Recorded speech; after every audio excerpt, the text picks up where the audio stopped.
నీ ఇంట్లో అసలు అందమే లేదురా. ఏంట్రా వాగుతున్నావు? డాడీ ఏమండి?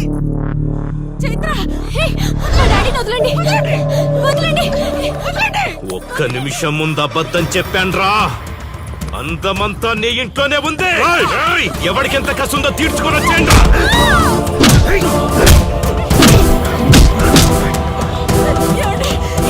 చైత్ర చైత్ర డాడీ డాడీ వదలు,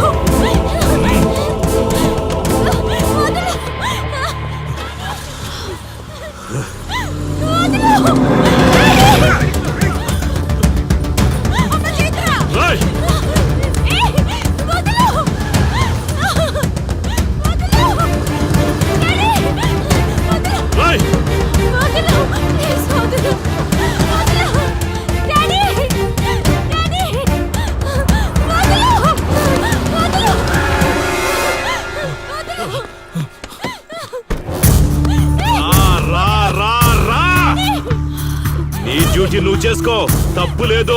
నా పెళ్ళాం కేసులో వేలు పెట్టి నా గురించి తెలుసుకోకుండా ఈ ఊర్లో అడుగు పెట్టి నేనంటే భయపడే ఈ జనం ముందు నా మీద చెయ్యి వేశావు. అది తప్పు. చూడు చూడు, నువ్వేం పోలీసోడివిరా.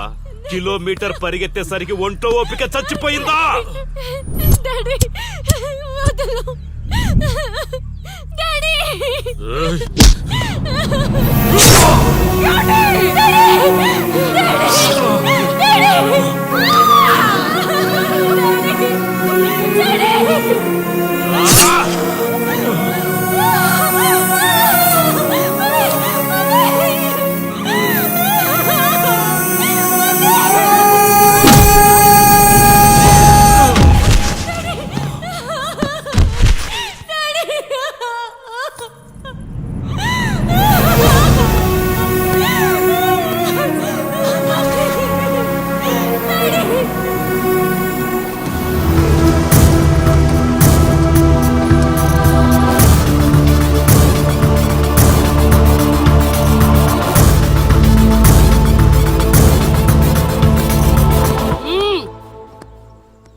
నొప్పి ఒక్కరోజు తెలిస్తే చాలదు. నువ్వు 3 రోజులు జైల్లో ఉన్నావు. అది జీవితాంతం మన ఇంట్లో బందీగా ఉండాలి.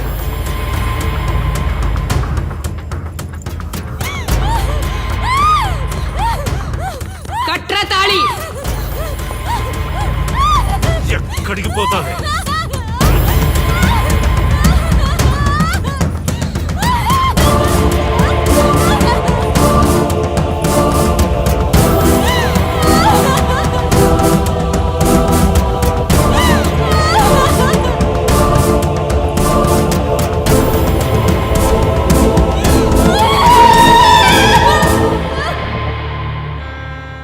ఆ దుర్మార్గుడి నుండి తప్పించుకుని నా దగ్గరకు వచ్చింది. ఆ తర్వాత నీకు తెలిసింది.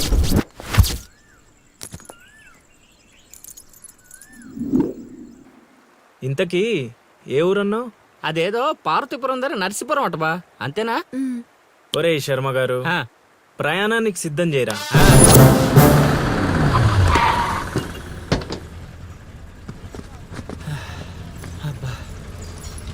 బా ఊరు చాలా పెద్దదిలా ఉంది. ఎక్కడైనా ఎతుకుతావు? రే శర్మ గారు, నడవడానికి కాళ్ళు, తిరగడానికి ఓపిక 2 ఉన్నాయి కదా. ఐసులే పోనే. పోసేసుకుంటాడు.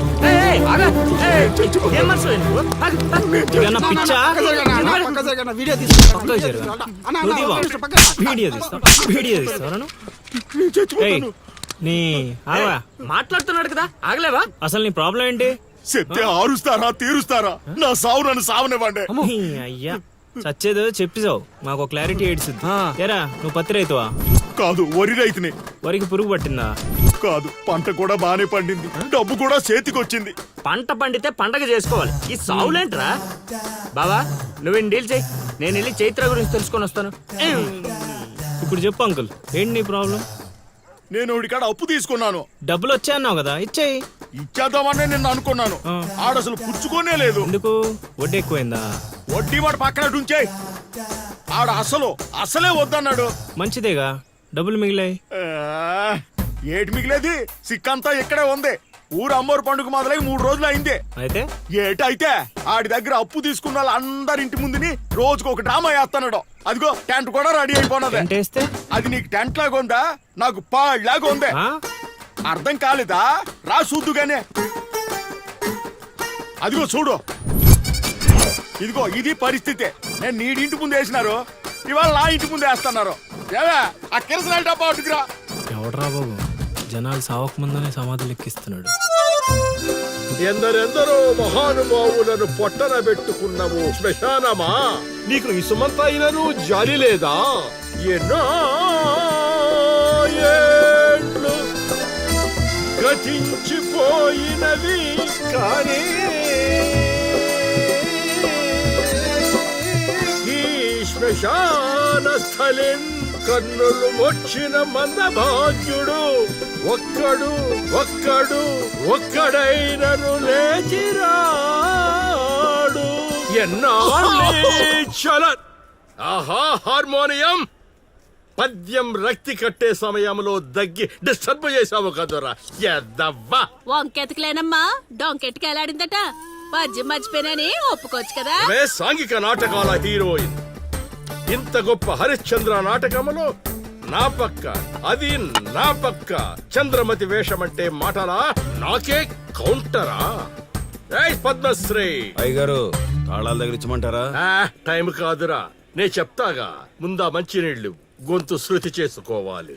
గురుగారు యాదవ సేతురం కాకపోతే రిహార్సల్స్ కూడా ఈ గెటప్లు ఏంటండి? ఒరే హార్మోనిస్టు, వేషం పడకపోతే పద్యానికి గొంతు పెగలదురా. మొదలెట్టండి.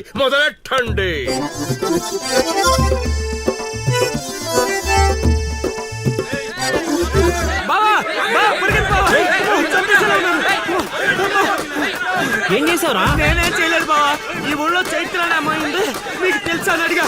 అంతే, చైత్ర అంటే చిత్ర అని వినిపించిందట. దాని పిల్లవట బావా. అరే శర్మగా, నీ ఎంత పని చేశారా? చైత్రాన్ని చిత్ర అనుకుంటేనే 10 కిలోమీటర్లు పరిగెత్తించారు బావా. ఇంకా నయం, డైరెక్ట్ గా వెళ్ళి ఆ కాశీగాడిని అడగలేదు. కూర్చోబడిపోతుంది బావా. చైత్రను వెతికే రూట్ ఇది కాదురా. మరేంటో తమరే చెప్పండి బాబా.